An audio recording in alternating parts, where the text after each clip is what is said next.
1926, my dad started. My dad lost his leg when he was 8 years old.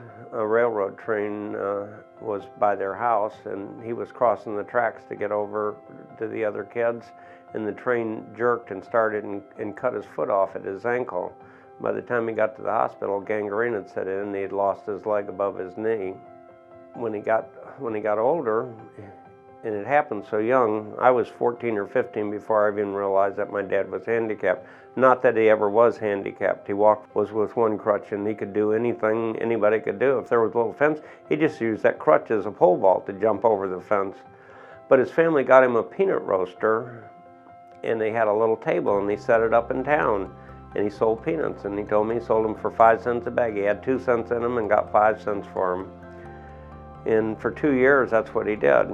And then the fair come to town. It was in Toledo, Ohio, and the Lucas County Fair come there, and they wanted him to bring the peanut roaster out to the fair, and the fair was 3 days, Friday, Saturday, and Sunday. And he said, well, he didn't know how he'd get that roaster there, and they said, well, they'd get it out there for him. So he took his little table, and they took the peanut roaster out there. He sold more peanuts in 3 days than he sold in a month downtown.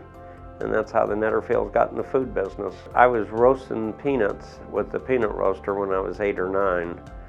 I'd been always by it because that's just what our family did. I can't ever remember not being by the peanut stand. And my father got sick. He had cancer of the throat.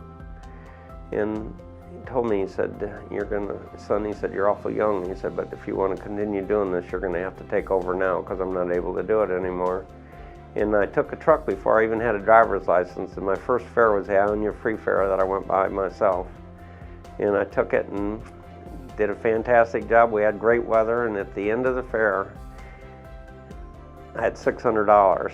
I had one peanut stand when I was 15 years old, and then I got a snow cone stand, and then I got a popcorn stand, and the popcorn stand sold popcorn and caramel corn. And at the height of my career, I had 47 stands that we worked. My son's taken over the business, and he's just smarter than I am. And he sets up food courts where sometimes we seat 1,000 people in there, and all the tables are full. And it's an outstanding operation, and I'm proud to say that I was part of it, and my son's taken it to a level past what I did.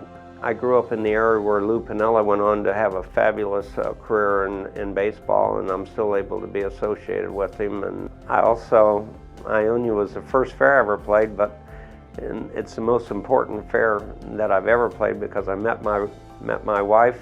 We've been married 50 years this year in June, and we were both very young, and it was love at first sight.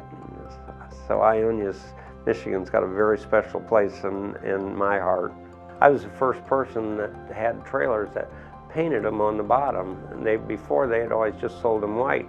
And I wanted mine to say popcorn or candy apples or caramel corn or hot dogs on them, and I put the signs on them, and now I don't think there's a trailer that doesn't have in the industry that doesn't have a sign on the top and on the bottom. I got in the neon business because it just infatuated me, and we didn't have enough money to buy neon. Neon was really popular when I was young. Just figured out how to make neon, how to do it, and built my own neon shop, and everything that the Netterfields owned had neon on it. Money was never an object with us. We did this business for money, but that's not was the object with my wife or me. We just liked what we were doing, and we got so many stands just because it was just their friends had friends, and then their friends had friends, and the family just kept getting bigger, just as if they were our own kids. And that's how we wound up with so many stands. I had a fellow one time we were at the Delaware State Fair. He set up his stand, and he had a sign, and at that time we were getting $2 for candy apples, and he had a sign set up, candy apples $1. And I asked him, I said, can I ask you, and this was the day we'd opened, and I said, why would you sell them for $1? And he said, look, you sell yours for what you want, and I'll sell mine for what I want. I called the sign company and had them make me a banner, and I put a sign up, old-fashioned prices, 50 cents, and I forgot just exactly how many candy apples you could sell. We sold them just like when they were 50 cents. They were buying them 8 or 10 at a time. I can't believe the prices yet today. Even when I took over the peanut business from my dad, we were getting 15 cents and 25 cents, and then I went to 25 and 50 cents. And my son now sells them for $5. I knew from the time I was 9 I was going to be in the carnival business, and I never dreamed I was going to be the amount of food stands that we wound up with, or the kind of food stands we had. I thought I was just going to be in the peanut business, but I've loved every second of it.